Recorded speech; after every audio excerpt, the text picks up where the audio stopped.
Ravi Prakash Siliconandhra hospital Kuchipudi super speciality వైద్య సేవలు పూర్తిగా ఉచితం.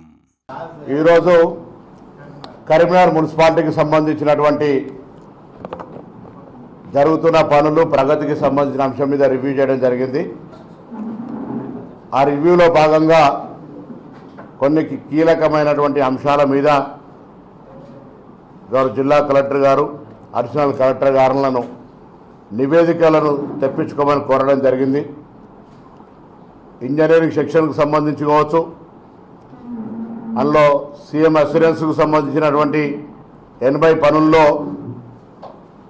జరిగినటువంటి పనులకు సంబంధించినటువంటివి కావచ్చు, ఇంకా ప్రారంభం కాని పనులకు సంబంధించి కావచ్చు, ఒకటే పని కింద వర్క్స్ లిస్టు లేకుండా 37 కోట్ల ప్రతిపాదనలు చేసినటువంటి అంశం కావచ్చు, ఇటువంటి అన్ని అంశాల మీద క్షేత్రస్థాయి లోపల అసిస్టెంట్ ఎగ్జిక్యూటివ్ ఇంజనీర్స్ నుంచి అక్కడున్న పబ్లిక్ డిమాండ్ను, అక్కడ దానికి సంబంధించిన ఆవశ్యకతను అసిస్టెంట్ ఎగ్జిక్యూటివ్ ఇంజనీర్ స్థాయి నుంచి ఒక పేపర్ తీసుకొని దాని మీద ప్రాసెస్ చేసి కంప్లీట్గా ఇంజనీరింగ్ వర్క్ సంబంధించినటువంటి యాక్టివిటీని అబ్జర్వ్ చేయమని చెప్పడం జరిగింది. స్మార్ట్ సిటీకి సంబంధించి కూడా స్మార్ట్ సిటీలో అనేకమైన కాంపోనెంట్లు ఉన్నాయి. మీకు కూడా కొన్ని అంశాలు తెలియకపోవచ్చు, తెలిసి ఉండవచ్చు. 22 వైఫై ఫ్రీ హాట్స్పాట్లు ఉన్నాయి.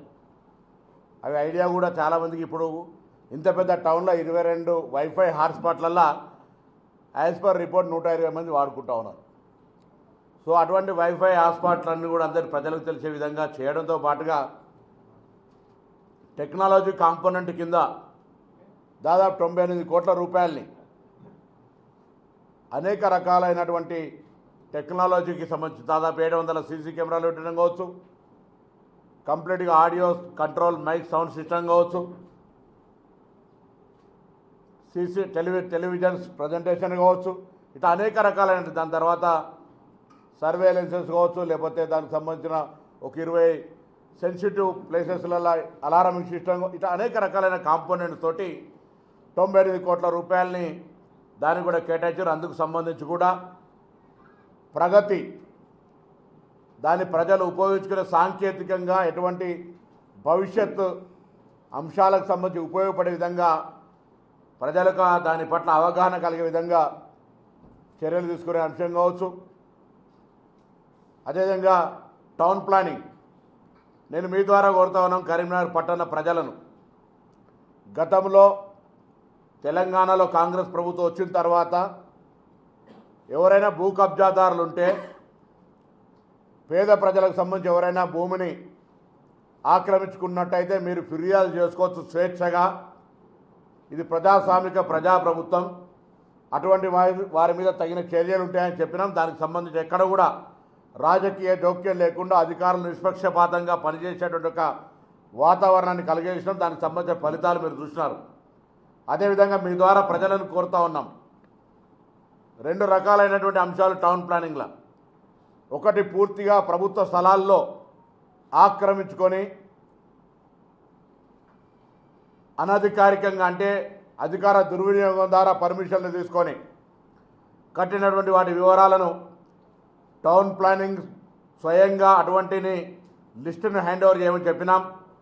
లేదా రెవెన్యూ శాఖ తరఫున ఆర్టీఓ గారిని కూడా కరీంనగర్ పట్టణంలో ఉన్నటువంటి ప్రభుత్వ స్థలాల లోపల ఎక్కడెక్కడ అటువంటి భవనాలు కట్టినారో వాటి వివరాలను కూడా స్పష్టంగా తీసుకోమని చెప్పినాం. వాటి మీద ఆ వివరాలను వచ్చిన తర్వాత ఒక సాంకేతికపరమైనటువంటి ల్యాండ్ గవర్నమెంట్ అనేటువంటి సర్టిఫికేషన్ రెవెన్యూ ద్వారా ఇది ఇల్లీగల్గా ఉంది, మున్సిపల్ పర్మిషన్ అనాథరైజ్గా తీసుకున్నారు, లేదా ల్యాండ్ డాక్యుమెంట్ బోగస్ చేసినారని వారి నుంచి కూడా క్లారిఫికేషన్ తీసుకున్నాక అటువంటి భవనాల మీద చర్య తీసుకోవడం కావచ్చు, అవన్నీ కూడా జరుగుతాయి.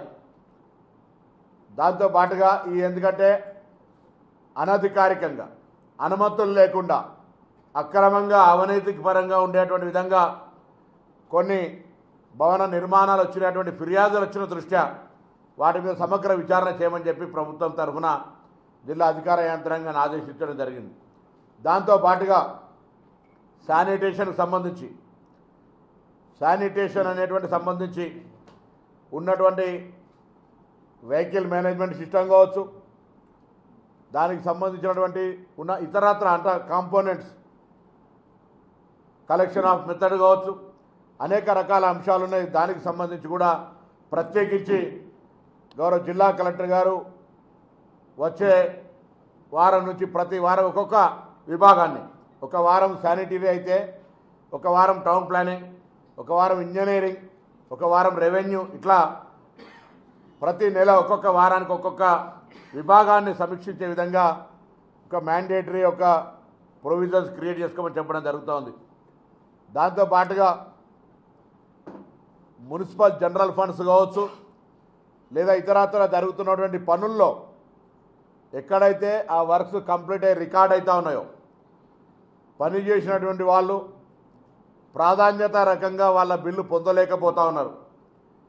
అక్కడ కొంత స్కోప్ ఎవరికి కూడా ఇవ్వద్దని, ట్రాన్స్పరెంట్గా ఉండాలని ఈనాటి సమావేశం ఎవరైతే ఎంబీ ఫస్ట్ రికార్డ్ చేసుకుంటారో, ఫస్ట్ కమ్ ఫస్ట్ రికార్డ్ అన్నట్టుగా ఎవరైతే పనిచేసి వాళ్ళు ముందుగా బిల్లు రికార్డ్ అయి ఉంటుందో వాళ్ళకు సంబంధించి పేమెంటు వరుస క్రమాన డౌన్ నుంచి కింద నుంచి ఇచ్చుకుంటా పోవాలి. ఇవాళ పనిచేసిన ఆయనకు బిల్లు ఇచ్చి 2 నెలల కింద పనిచేసిన ఆయనకు బిల్లు ఇవ్వకుండా ఉండడం అనేటువంటి దానివల్ల అనేక రకాలైనటువంటి ఆస్కారాలకు అవకాశం ఉంది. కాబట్టి ఈ యొక్క విధానాన్ని నిర్ణయించడం భవిష్యత్తులో జనరల్ ఫండ్ కావచ్చు, ఇతరత్ర మున్సిపల్ ఫండ్లల్లో ఒక పద్ధతి ప్రకారంగా అధికారులు ఆ బిల్లుల కేటాయింపు జరుగుతుంది. ఎవరి ప్రమేయం ఉన్నా లేకున్నా నిధులు రాగానే ఆ విధంగా కేటాయింపు జరుగుతుందనే మాట సందర్భంగా మనం చేస్తూ ఉన్నాం. దాంతోపాటుగా నిరంతరంగా ఒక టాస్క్ ఫోర్స్ సిస్టమ్ లాగా చేసుకొని మున్సిపల్కి సంబంధించిన ప్రజల గ్రీవెన్స్ను మరిన్ని వీడియోస్ కోసం ఛానల్ ని సబ్స్క్రైబ్ చేయండి. లేటెస్ట్ అప్డేట్స్ కోసం వాట్సాప్ ఛానల్ ని ఫాలో చేయండి. అండ్ లింక్ డిస్క్రిప్షన్ లో ఉంది.